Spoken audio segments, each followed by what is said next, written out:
بسم اللہ الرحمن الرحیم۔ سورہ البقرہ آیت 3۔ الذین یؤمنون بالغیب ویقیمون الصلاۃ ومما رزقناہم ینفقون۔ ان لوگوں کے لیے جو غیب میں رہتے ایمان لاتے ہیں، نماز قائم کرتے ہیں اور جو کچھ ہم نے ان کو بخشا ہے اس میں سے خرچ کرتے ہیں۔ یؤمنون بالغیب، یومنون یعنی ایمان امن سے ہے، اور اس کے معنی تصدیق کرنے اور رب کے ساتھ آئے تو یقین اور اعتماد کرنے کے ہو جاتے ہیں۔ جو یقین، خشیت، توکل اور اعتقاد کی خصوصیات کے ساتھ پایا جائے تو اس کو ایمان کہتے ہیں۔ جو شخص اللہ تعالیٰ پر، اس کی آیات پر، اس کے احکام پر ایمان لائے اور اپنا سب کچھ اس کے حوالے کر کے اس کے فیصلوں پر پوری طرح راضی اور مطمئن ہو جائے، وہ مومن ہے۔ غیب کا لفظ قرآن مجید میں مندرجہ ذیل معنوں میں آیا ہے۔ وہ جو ہماری نگاہوں سے اوجھل ہو، اس کا مد مقابل لفظ شہادت ہے۔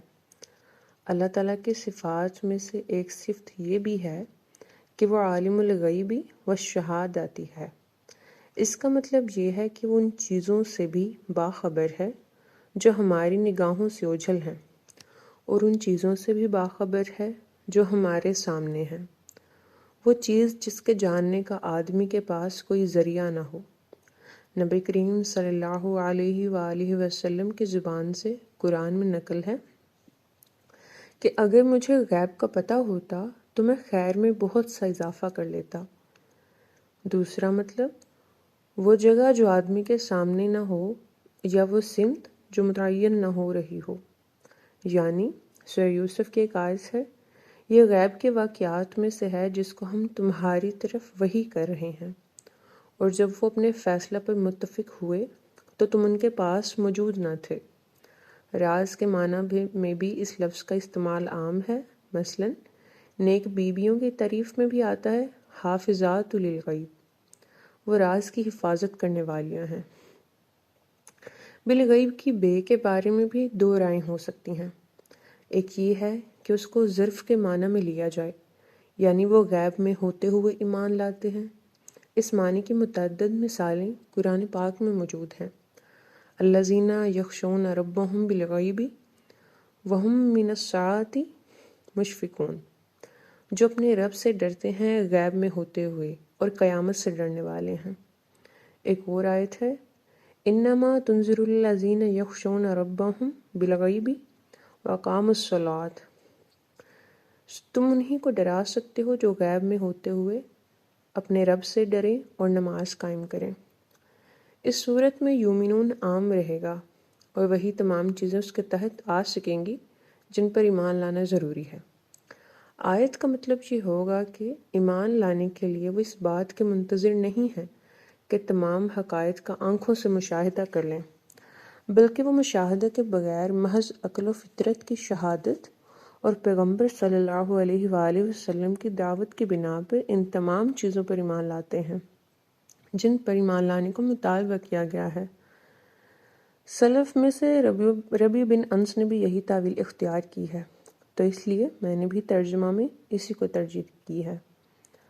دوسری رائے یہ ہو سکتی ہے کہ اس کو صلہ کی بے مانا جائے اور بالغیب کو یومنون کا مفعول قرار دیا جائے۔ یعنی پہلی وجہ تو یہ ہے کہ اس صورت میں ایمان صرف غیب کے ساتھ مخصوص ہو کر رہ جاتا ہے۔ غیب کے سوا بقیہ ساری چیزیں جن پر ایمان لانا ضروری ہے ایمان کے دائرہ سے باہر ہو جاتی ہیں، برعکس اس کے پہلی صورت میں وہ تمام چیزیں ایمان کے دائرہ میں آ جاتی ہیں جن پر ایمان لانا ضروری ہے اور جن کی قرآن دوسرے مواقع پر تفصیل بیان کرتی ہے۔ ایک اور وجہ یہ ہے کہ غیب کا لفظ اللہ تعالیٰ کے لیے بھی نہیں بولا گیا ہے۔ غیب اللہ تعالیٰ کے ناموں میں سے نہیں ہے، اس کے معنی دوسرے لفظوں میں سے یہ ہوئے کہ اللہ تعالیٰ بھی ایمان کے اجزاء میں یہاں شامل نہیں۔ اگر اللہ تعالیٰ بھی ایمان کے اجزاء میں شامل نہیں ہے تو ایمان بالغیب کے تحت صرف آخرت اور فرشتوں پر ایمان لانا ضروری ٹھہرتا ہے، یا زیادہ سے زیادہ مستقبل کے حوادث پر۔ آخر ایمان کے دائرے کو اس قدر محدود کرنے کی کیا وجہ ہے؟ ایک اور وجہ یہ ہے کہ یہ دوسری تعویل لینے والے حضرات کہتے ہیں کہ غیب سے مراد احوال آخرت ہیں۔ اگر احوال آخرت ہی مراد ہیں تو آخرت کا ذکر تو آگے اسی سلسلہ میں مستقل طور پر آ رہا ہے۔ فرمایا ہے وَبِالْآخِرَةِ هُمْ يُوقِنُونَ، اور آخرت پر تو یہی لوگ ایمان رکھتے ہیں۔ ایک اور وجہ یہ دیتے ہیں کہ اس تعویل میں ایک بہت بڑی حقیقت سامنے آتی ہے جس سے دوسری تعویل بالکل خالی ہے، وہ یہ کہ ایمان یا خشیت وہی معتبر ہے جو بصیرت اور تقوی سے پیدا ہو۔ جو ایمان یا خشیت گناہوں کے نتائج سامنے آ جانے کے بعد پیدا ہو، خدا کے ہاں اس کا کوئی اعتبار نہیں۔ جو لوگ خدا کا عذاب دیکھ کر ایمان لائے، ان کے بارے میں ارشاد یہ ہے کہ تو کیا پھر جب عذاب نازل ہوگا تب ہی اس کو مانو گے؟ اس وقت بھی ہم کہیں گے اب، حالانکہ اس کے لیے تم جلدی مچائے ہوئے تھے۔ یقیمون الصلاۃ، اقامت کے معنی کسی چیز کے کھڑے کرنے یا اس طرح سیدھا کرنے کے ہیں کہ اس میں کوئی ٹیڑھ باقی نہ رہ جائے۔ فرمایا ہے کہ وہ نماز قائم کرتے ہیں، یہ نہیں کہا کہ وہ نماز پڑھتے ہیں۔ قرآن نے نماز کے لیے قائم کرنے کا لفظ استعمال کر کے ایک ہی ساتھ کئی حقیقتوں کی طرف توجہ دلائی ہے۔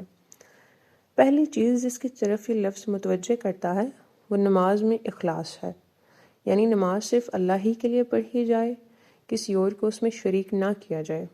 اس کے اندر سیدھے کرنے کا جو مفہوم ہے، اس کا تقاضا اس وقت تک پورا نہیں ہو سکتا جب تک پوری یکسوئی کے ساتھ اللہ ہی کے لیے نہ پڑھی جائے۔ دوسرے مقام پر یہ حقیقت واضح لفظوں میں بھی بیان کر دی گئی ہے۔ ترجمہ ہے، اور اسی کی طرف اپنے رخ کرو ہر مسجد کے پاس، اور اسی کو پکارو اسی کے لیے اطاعت کو خاص کرتے ہوئے۔ یہیں سے بھی یہ بات نکلی کہ نماز میں رخ قبلہ کی طرف ہونا چاہیے، کیونکہ وہی توحید اور اخلاص کا مرکز ہے۔ دوسری چیز جس کی طرف یہ لفظ اشارہ کرتا ہے وہ نماز کے اصل مقصود پر دل کو پوری طرح جمانا ہے۔ نماز کا اصل مقصود ذکر الہی میں خشوع اور خضوع ہے۔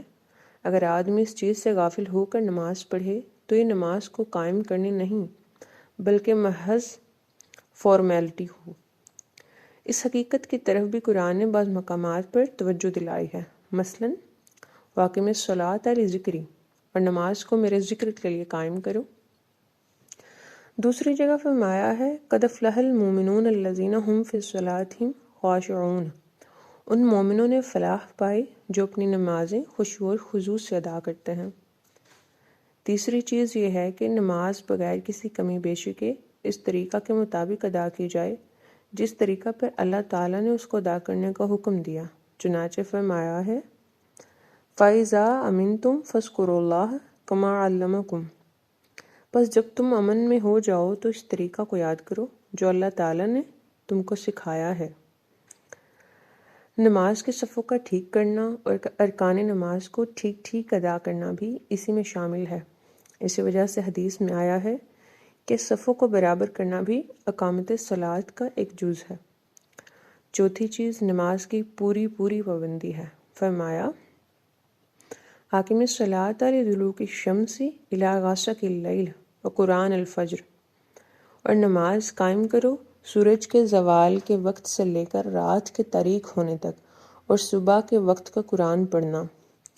اس چیز کو دوسرے مقامات میں نمازوں کی نگرانی سے تعبیر کیا گیا ہے، یعنی آیت ہے حافظوا علی الصلوات۔ پانچویں چیز نماز پر قائم رکھنا ہے، جیسے کہ فرمایا ہم علی صلاتہم دائمون، اپنی نمازوں پر برابر قائم رہتے ہیں۔ چھٹی چیز جماعت و جمعہ کا قیام و اہتمام ہے، خصوصیت کے ساتھ جب امت یا امام کی طرف سے اس کی نسبت کی جاتی ہے تب تو واضح طور پر جمعہ اور جماعت کا قیام و اہتمام ہی مد نظر ہوتا ہے۔ مثلاً اگر ہم نے ان کو زمین میں اقتدار بخشا تو وہ نماز قائم کریں گے، زکوٰۃ دیں گے، معروف کا حکم دیں گے اور منکر سے روکیں گے۔ حضرت ابراہیم کی دعا جس میں انہوں نے اپنی ذریت کا مشن بتایا ہے، ان الفاظ میں نقل ہوئی ہے۔ ترجمہ، اے ہمارے رب، میں نے اپنی اولاد میں سے بعض کو اس کھیتی کی زمین میں تیرے محترم گھر کے پاس بس آیا ہے، اے ہمارے رب، تاکہ یہ نماز قائم کریں۔ صلاۃ کا لفظ اصل لغت میں کسی شے کی طرف متوجہ ہونے کے لیے آیا ہے۔ اگر اس کے کسی جز میں کوئی اختلاف ہے تو وہ محض فروعی قسم کا ہے جس سے اصل حقیقت پر کوئی اثر نہیں پڑتا۔ آیت نمبر 4، والذین یؤمنون بما انزل الیک وما انزل من قبلک وبالآخرۃ ھم یوقنون، اور ان کے لیے جو ایمان لاتے ہیں اس چیز پر جو تم پر اتاری گئی اور جو تم سے پہلے اتاری گئی ہے، اور آخرت پر بھی یہی لوگ یقین رکھتے ہیں۔ وبالآخرۃ ھم یوقنون، آخرت سے مراد دار آخرت یا حیات آخرت ہے۔ آخرت کے لیے یہاں ایمان کے بجائے ایقان کا لفظ استعمال کیا گیا۔ ایمان اور ایقان کے درمیان تھوڑا سا فرق ہے جس کو سمجھ لینا چاہیے۔ ایمان کے معنی تصدیق کرنے اور مان لینے کے ہیں، اس کا ضد کفر و انکار اور تکذیب ہے۔ ایقان کے معنی یقین کرنے کے ہیں، اس کا ضد گمان اور شک ہے۔ جس طرح کسی شے پر یقین رکھنے کے لیے یہ ضروری نہیں ہے کہ آدمی اس پر ایمان بھی رکھتا ہو، اسی طرح کسی چیز پر ایمان رکھنے کے لیے اس پر یقین کرنا شرط نہیں ہے۔ ہو سکتا ہے کہ آدمی کا ایمان محض گمان غالب پر مبنی ہو اور وہ آہستہ آہستہ گمان کی منزل سے نکل کر یقین کی منزل تک پہنچے، اور اس طرح اس کے ایمان کی تکمیل ہو جائے۔ یہاں ایقان کا ذکر ایمان کے چند معروف عملی مظاہر کے بعد ہوا ہے، جس سے اس بات کا اشارہ نکلتا ہے کہ جو لوگ مذکورہ اوصاف کے حامل ہیں در حقیقت وہی لوگ ہیں جو آخرت پر یقین رکھتے ہیں۔ آیت 5، اولئک علی ھدی من ربہم واولئک ھم المفلحون، یہی لوگ اپنے رب کی ہدایت پر ہیں اور یہی لوگ فلاح پانے والے ہیں۔ یہاں علی ہدن کے معنی اوپر بیان ہو چکے ہیں۔ یہاں مذکورہ معنی میں نور بصیرت کے معنی بھی لیے جا سکتے ہیں اور صراط مستقیم کے معنی بھی لیے جا سکتے ہیں۔ ان دونوں میں سے جو معنی بھی لیا جائے آیت کی تعویل ٹھیک بن جاتی ہے۔ المفلحون، اس لفظ کی اصلی روح انشراح اور انکشاف کی ہے۔ اس سے مراد وہ کامیابی ہوتی ہے جو اگرچہ حاصل ہو تو ایک صبر آزما اور جان گسل جد و جہد کے بعد، لیکن جب حاصل ہو تو محنت کرنے والے نہال ہو جائیں اور ان کی توقعات کے سارے پیمانے اس کے ناپنے سے قاصر رہ جائیں۔ آیت نمبر 6، ان الذین کفروا سواء علیہم اانذرتہم ام لم تنذرہم لا یؤمنون، جن لوگوں نے کفر کیا ان کے لیے یکساں ہے ڈرا یا نہ ڈرا، وہ ایمان لانے والے نہیں ہیں۔ ان الذین کفروا، کفر کے معنی اصل لغت میں ڈھانکنے اور چھپانے کے ہیں۔ قرآن میں یہ لفظ شکر کی ضد کی حیثیت سے بھی استعمال ہوا ہے اور ایمان کے ضد کی حیثیت سے بھی۔ پہلی صورت میں اس کے معنی ناشکری اور کفران نعمت کے ہوتے ہیں، دوسری صورت میں انکار کے۔ غور کیجئے تو معلوم ہوگا لفظ کے اصل روح ان دونوں معنوں کے اندر موجود ہے۔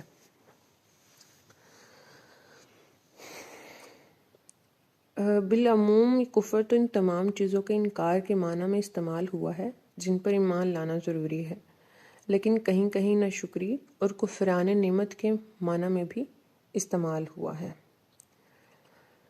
اس کی چند لوگوں کے بارے میں جو کافر ہیں، یعنی کوئی مخصوص گروہ جو انکار کرنے والا ہے، ان لوگوں کی خاص صفات بھی بیان ہوئی ہیں۔ مثلاً یہ کہ ان کے لیے ڈرانا اور نہ ڈرانا دونوں برابر ہے کہ یہ لوگ ایمان لانے والے نہیں ہیں۔ یہ کہ اللہ تعالیٰ نے ان کے دلوں اور کانوں پر مہر کر دی ہے اور ان کی آنکھوں پر پردے پڑ چکے ہیں۔ ظاہر ہے کہ یہ حال تمام کفار کا نہیں تھا، ان میں بہت ایسے بھی تھے جو ابتدا میں منکر و مخالف رہے لیکن بعد میں اسلام لائے۔ اس کی وجہ یہ ہے کہ یہاں کوئی مخصوص گروہ مراد ہے، البتہ یہ سوال پیدا ہوتا ہے کہ یہ گروہ کن لوگوں کا ہے۔ ہمارے نزدیک اس سے مراد قریش، اہل کتاب و منافقین کے وہ لیڈر اور سردار ہیں جن پر قرآن اور نبی کریم صلی اللہ علیہ وآلہ وسلم کی حقانیت پوری طرح واضح ہو چکی تھی، لیکن اس وضاحت کے باوجود وہ محض ہٹ دھرمی، انا اور حسد و تکبر کے سبب سے مخالفت کرتے رہے۔ اس تخصیص کے بعض وجوہ یہ ہیں۔ پہلی وجہ تو یہ کہ اس سے اوپر والے ٹکڑے میں اس گروہ کا بیان ہوا ہے جو قرآن پر ایمان لانے والا تھا۔ وہاں ہم نے ہدن للمتقین الذین یؤمنون بالغیب کی تفسیر کرتے ہوئے بیان کیا کہ اس سے اہل کتاب اور بنی اسماعیل کے تمام سلیم الفطرت اور خدا ترس لوگ مراد ہیں، جن کے ضمیر زندہ، جن کی صلاحیتیں محفوظ اور جن کے دل بیدار تھے۔ انہی کا مقابل میں مذکورہ آیات میں اس گروہ کا بیان ہوا ہے جو ایمان لانے والا نہیں ہے۔ یہ تقابل خود دلیل ہے کہ اس سے مراد قریش اور اہل کتاب میں سے وہ لوگ ہوں جن کو دنیا پرستی اور حسد و انانیت نے بالکل اندھا بہرا کر دیا تھا، جن کی فطرت مسخ ہو چکی تھی اور جو قبول حق کی تمام صلاحیتوں سے بالکل محروم ہو چکے تھے۔ دوسری وجہ یہ ہے کہ یہاں قرآن نے اس گروہ کی جو خصوصیات ان کا نام لیے بغیر بیان کی ہیں، وہی خصوصیات دوسرے مقامات میں یا تو نام کی صراحت کے ساتھ بیان کی ہیں یا ایسے واضح قرائن کے ساتھ بیان کی ہیں جن سے گروہ کا تعین آپ ہی آپ ہو جاتا ہے۔ ان مقامات کو سامنے رکھ کر اگر اس آیت کو واضح کرنے کی کوشش کی جائے تو آدمی اس نتیجے تک پہنچتا ہے جہاں تک ہم پہنچے ہیں، یعنی اس سے مشرکین، یہود اور منافقین کے وہ سردار اور لیڈر مراد لیے جائیں جن پر حقیقت اچھی طرح واضح ہو چکی تھی کہ قرآن کی دعوت حق ہے، لیکن اس کے باوجود وہ اس کی مخالفت میں ایڑی چوٹی کا زور لگاتے رہے۔ یہاں ہم چند آیتیں نقل کرتے ہیں جس سے اس رائے کی تائید ہوتی ہے۔ ترجمہ سورہ النحل آیت 106 سے 108۔ جس نے کفر کیا اللہ کا ایمان کے بعد بجز ان کے جو مجبور کیے گئے تھے، اور جن کے دل ایمان پر جمے رہے پر جن کے سینے کفر کے لیے کھل گئے، تو ان پر اللہ تعالیٰ کا غضب ہے اور ان کے لیے عذاب عظیم ہے۔ یہ اس وجہ سے ہے کہ انہوں نے دنیا کی زندگی کو آخرت پر ترجیح دی اور اللہ کافر قوم کو راہ یاب نہیں کرتا۔ یہی لوگ ہیں جن کے دلوں اور کانوں پر اور جن کی آنکھوں پر اللہ تعالیٰ نے مہر کر دی ہے، اور یہی لوگ ہیں جو بے خبر ہیں۔ اس آیت میں یہ بات بالکل واضح ہے کہ جو لوگ ایمان لا چکنے کے بعد یا حق کے واضح ہو جانے کے بعد بھی محض دنیا پرستی کی وجہ سے کفر کی راہ اختیار کرتے ہیں، ان پر اللہ تعالیٰ کا غضب ہوتا ہے اور ان کے لیے عذاب عظیم ہے۔ ان کے لیے خدا ایمان کی راہ نہیں کھولا کرتا، ان کے دلوں، کانوں اور آنکھوں پر مہر لگا دی جاتی ہے۔ ظاہر ہے کہ اس کے حقیقی مصداق اگر ہو سکتے تھے تو سرداران قریش، علماء یہود اور منافقین ہی ہو سکتے تھے، یا پھر وہ لوگ جو انہی کی روش اختیار کریں۔ دوسری جگہ تمام انبیاء کے مخالفین کے بارے میں فرمایا گیا ہے۔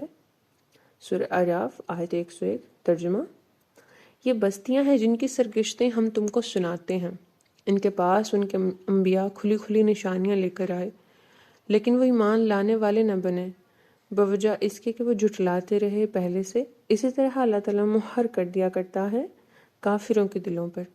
خاص طور پر یہود کے بارے میں اللہ تعالیٰ نے فرمایا: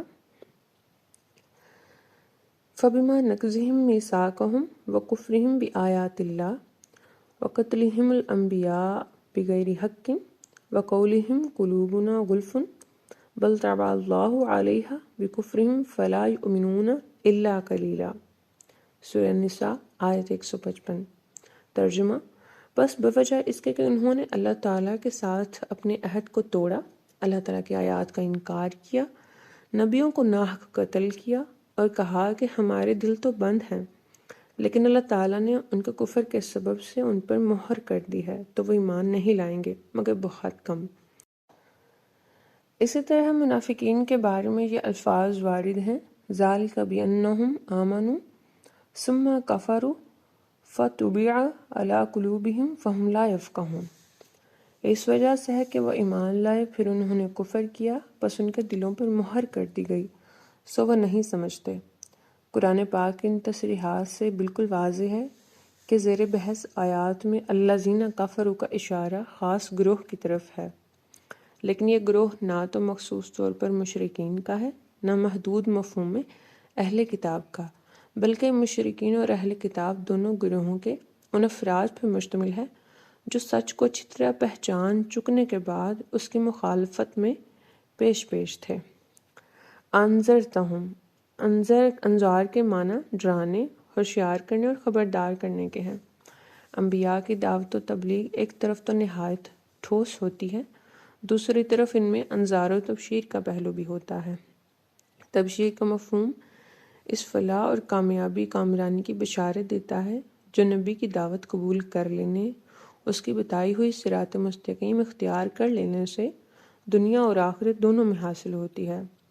انذار کا مفہوم ان خطرات سے آگاہ کرنا ہے جن سے نبی کی تکذیب کرنے والوں کو دنیا اور آخرت دونوں میں لازماً دوچار ہونا پڑتا ہے۔ انبیاء عام حالات میں یہ دونوں ہی فرض سر انجام دیتے ہیں، لیکن جہاں ضدی اور ہر دھرم لوگ مقابل میں آن کھڑے ہوتے ہیں جن کی مخالفت کسی غلط فہمی کی بنیاد پر نہیں بلکہ محض ضد اور عناد کی بنیاد پر ہوتی ہے، وہاں قدرتی طور پر نبی کی دعوت میں انذار کا پہلو غالب ہو جاتا ہے۔ اس وجہ سے یہاں آپ کے کام کو صرف انذار ہی کے لفظ سے تعبیر کیا گیا ہے۔ انذار ہو یا تبشیر، دونوں کی حقیقت ان قدرتی نتائج سے آگاہ کرنا ہے جو ایمان یا کفر کے اندر مضمر ہیں۔ جس طرح ایک طبیب اپنے زیر علاج مریض کو دوا اور پرہیز کے فوائد اور بد پرہیزی اور مرض سے غفلت کے نتائج آگاہ کرتا ہے، اسی طرح پیغمبر بھی اپنی قوم کو اپنی دعوت کے ماننے اور نہ ماننے کے فوائد اور نتائج سے آگاہ کرتا ہے۔ بعض لوگ انذار کی اس حقیقت سے بے خبر ہونے کے سبب سے مذہب کے خلاف یہ اعتراض اٹھاتے ہیں کہ یہ خطرات کے ڈراوے سنا کر لوگوں کو مرعوب کرنے کی کوشش کرتا ہے، انسان کی عقل سے اپیل نہیں کرتا۔ یہ معترض باتیں عموماً یہ لوگ بے خبر ہیں، ایک تو اس بات سے بے خبر ہیں کہ قرآن کی دعوت صرف انذار و تبشیر پر مبنی نہیں ہے۔ معترض عموماً دو باتوں سے بے خبر ہیں، ایک تو یہ اس بات سے بے خبر ہیں کہ قرآن کی دعوت صرف انذار و تبشیر پر ہی مبنی نہیں ہے بلکہ وہ اپنے اندر ہی نہایت مضبوط نفسی اور عقلی دلائل بھی رکھتی ہے۔ یہ صرف دعوت کا ایک پہلو ہے۔ دوسری چیز جس سے وہ بے خبر ہیں وہ ایمانی و اخلاقی اقدار کی قدر و قیمت ہے۔ یہ لوگ اس بات سے واقف ہیں کہ سنکھیا کھا لینے سے آدمی مر جاتا ہے، لیکن یہ حقیقت ان کی سمجھ سے بالا تر ہے کہ کفر، نفاق اور جھوٹ سے بھی انسان ہلاک ہو جایا کرتا ہے۔ پیغمبر کو چونکہ اخلاقی اقدار کے ثمرات و نتائج کا اچھی طرح علم ہوتا ہے، اس وجہ سے وہ لوگوں کو ان سے آگاہ کرتا ہے اور اسی انداز بیان میں آگاہ کرتا ہے جو انداز بیان اس کے علم و یقین کے شایان شان ہوتا ہے۔ اس چیز کو قرآن مجید انذار کے لفظ سے تعبیر کرتا ہے۔